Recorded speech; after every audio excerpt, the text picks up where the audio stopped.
आपके तुलसी के प्लांट पर इस तरह के देखिए काले काले से कीड़े हो गए हैं। प्लांट की पत्तियां बिल्कुल खराब सी हो गई हैं और ज़्यादा गर्मी की वजह से अगर आपका तुलसी का प्लांट सूख सा गया है, उसकी ज़्यादा मल्टीपल ब्रांच नहीं आ रही और इस समय आप ज़्यादा गर्मी की वजह से सूख चुके अपने तुलसी के प्लांट को बिल्कुल हरा भरा घना बना सकते हैं। और इस समय बरसात के मौसम में हम अपने तुलसी के प्लांट को इतना घना बना सकते हैं कि बरसात खत्म होने के बाद जब सर्दियाँ भी आए तब भी हमारा प्लांट इसी तरह से हरा भरा घना बना रहे। अगर आपके गमले में लगे तुलसी के प्लांट की सिर्फ एक ही डंडी है तो उसे खाद जरूर दें ताकि आप उसे मल्टीपल ब्रांच ले सकें और उसे सर्दियां शुरू होने से पहले ज़्यादा घना बना सकें।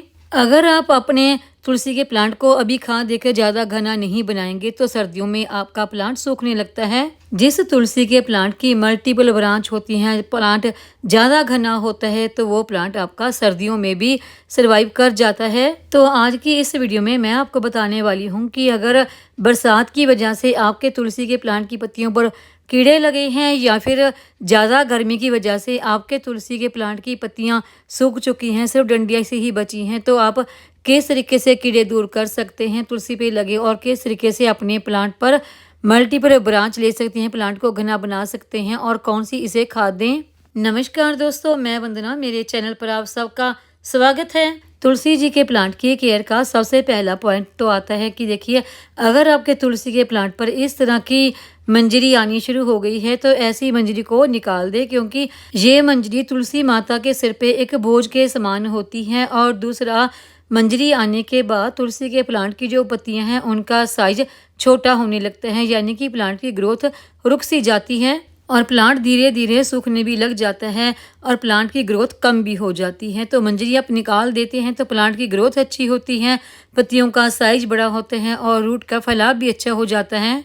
और अगर आपके तुलसी के प्लांट पर ये मंजरी आ चुकी हैं और पक सी गई है, यानी कि उसके सीड तैयार हो गए हैं, तो इस समय इन सीड को आप अपने गमलों में डाल दें तो तुलसी के नए प्लांट भी अच्छे बढ़िया ग्रो हो जाएंगे। और इस समय यानी कि बरसात में देखिए, तुलसी के प्लांट की जो पुरानी पत्तियां होती हैं वो भी गिरने लगती हैं और तुलसियों की पत्तियों के ऊपर धब्बे से होने लगते हैं और तुलसी की पत्तियों के ऊपर इस तरह के देखिए काले से कीड़े भी हो जाते हैं। तो उसके लिए मैं आपको एक ऐसा स्प्रे बताऊंगी जिसे आपको मार्केट से खरीदने की ज़रूरत नहीं पड़ेगी, बल्कि हमारे किचन से ही निकलने वाली उस चीज़ से इसके काले कीड़े धब्बे सब दूर हो जाएंगे।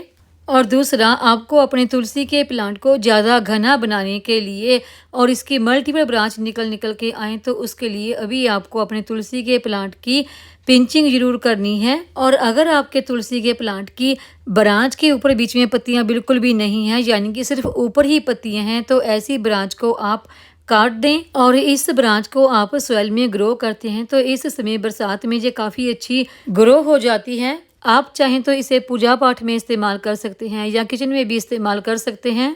इस तरह से आप ब्रांच की कटिंग करते हैं तो प्लांट की मल्टीपल ब्रांच निकल के आती हैं। यही तरीका होता है प्लांट को घना बनाने का कि आप उसकी कटिंग करते रहें या फिर हल्की फुल्की सी पिंचिंग तो जरूर ही करते रहें। और अगर देखिए, आपके तुलसी जी के प्लांट के ऊपर इस तरह के ब्राउन ब्राउन से सपोर्ट दिखने लगे हैं तो उसके लिए आपको कच्चा दूध लेना है। कच्चे दूध के आपको 1 से 2 चम्मच लेने हैं।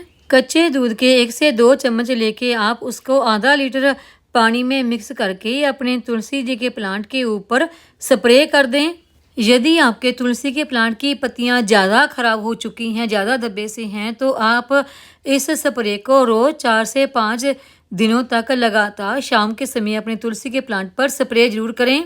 अगर प्रॉब्लम कम है, यानी कि तुलसी के प्लांट की पत्तियां कम खराब हैं, तो आप 2 से 3 दिन छोड़कर फिर आप इसका स्प्रे कर सकते हैं, यानी कि हफ्ते में आप तकरीबन 2 से 3 दिन इन पत्तियों के ऊपर इस दूध वाले पानी का स्प्रे कर सकते हैं।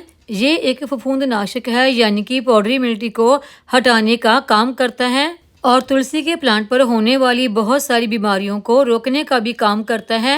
और बरसात के मौसम में पौधों को दिए जाने वाला ये एक सबसे अच्छा उर्वरक है और ये एक फंगीसाइड का काम भी करता है। और कच्चे दूध का पौधों पर इस्तेमाल करने से पौधों को फ्री का कैल्शियम भी मिल जाता है और ये पौधे पर होने वाले कीटों को दूर करने का काम भी करता है।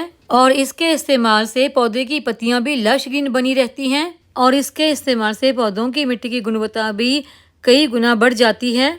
और ये जो अगली चीज़ है, इसका इस्तेमाल आप अपने तुलसी के पौधे पर बरसात में हफ्ते में एक बार जरूर करें। इसके इस्तेमाल से तुलसी का पौधा खराब होने से बचा रहेगा। इसे हमने अपने पौधों पर अकेले ही इस्तेमाल नहीं करना है, बल्कि इसमें हम एक चीज़ और मिक्स करेंगे और वो है ये हल्दी। हल्दी हमें हमारी किचन से ही मिल जाती है और हल्दी के हमारे पौधों पर बहुत ही अच्छे रिजल्ट देखने को मिलते हैं। हल्दी के पौधों पर इस्तेमाल करने के रिजल्ट तो हमें बेहतर मिलते हैं और साथ ही ये हमारे मिट्टी की गुणवत्ता को भी काफ़ी गुना बढ़ा देती है और साथ ही साथ ये एक फंगीसाइड की तरह भी काम करती है।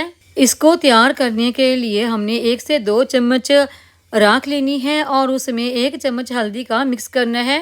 इनको मिक्स कर लेने के बाद इनको हमने अपने प्लांट के जो गमला है उसकी मिट्टी में मिक्स नहीं करना है, बल्कि इनको प्लांट की पत्तियों के ऊपर छिड़कना है और ये हमने शाम के समय ही करना है। ये राख और हल्दी जब रात भर हमारे प्लांट की पत्तियों के ऊपर पड़े रहते हैं तो ओस की बूंदों से ये पत्तियों के ऊपर चिपक जाते हैं और ये प्लांट की पत्तियों के ऊपर बहुत ही बढ़िया काम करते हैं। और ये राख ना आप अगर आपके पास वो गोबर के उपले हैं तो उनकी ले सकते हैं, लकड़ की ले सकते हैं और आपके घर के आसपास कोई धोबी है जो कपड़े प्रेस करते हैं उनसे ले सकते हैं, या आपके घर में कोई पूजा पाठ होता है हवन वगैरह उसकी राख ले सकते हैं। देखिए, अगर आप गार्डनिंग करते हैं तो आपको बहुत ज़्यादा राख की ज़रूरत पड़ती है, तो कहीं ना कहीं से आपको इंतजाम करना ही होता है। लेकिन ज़्यादातर घरों में ऐसा होता है कि वो गार्डनिंग नहीं करते, लेकिन तुलसी का प्लांट तो उनके घर में भी होता है, तो एक प्लांट के लिए वो राख कहाँ से ले। तो उसके लिए आप जो घर में धूप अगरबत्ती वगैरह जलाते हैं उसकी राख को इकट्ठा करके उसे इस काम में ला सकते हैं। जब भी धूप या अगरबत्ती जलाएं तो उसकी राख को इकट्ठा करते रहें, उसमें हल्दी मिक्स करके बरसात में आप जिस भी आपके प्लांट की पत्तियां इस तरह से खराब हैं उनमें इस्तेमाल कर सकते हैं। और ये एक कीटनाशक के साथ साथ एक खाद का काम भी करती है। ये हल्दी और राख का जो मिक्सर है इसे आप बरसात में अपने पौधों पर हफ्ते में एक बार जरूर इस्तेमाल करें। सभी तरह के पौधों पर आप इसे इस्तेमाल कर सकते हैं। मैं सिर्फ तुलसी की ही बात नहीं कर रही हूँ। बरसात में तो देखिए आप अपने पौधों पर हफ्ते में एक बार इसका इस्तेमाल कर सकते हैं, लेकिन जैसे ही सर्दियाँ शुरू हो जाएं तो फिर आप इसका इस्तेमाल 15 दिनों में एक बार करें। और ये हल्दी, राख और जो कच्चे दूध का इस्तेमाल मैंने आपको अपने तुलसी के पौधे पर करने के लिए बताया है, ये आप सालों साल इस्तेमाल अपने पौधों पर कर सकते हैं। और जो कच्चे दूध का अपने तुलसी के पौधे पर इस्तेमाल करना है उसे डायरेक्ट कभी भी मिट्टी में इस्तेमाल ना करें, बल्कि पानी में मिक्स करके ही उसका स्प्रे करें। और ये जो राख और हल्दी वाला मैंने आपको बताया है इसे भी आपने अपने प्लांट की मिट्टी में नहीं देना, बल्कि तुलसी की पत्तियों के ऊपर इस तरह से इसे छिड़क कर ही दें। तो उम्मीद है आपको ये आज की जानकारी की वीडियो पसंद आई होगी।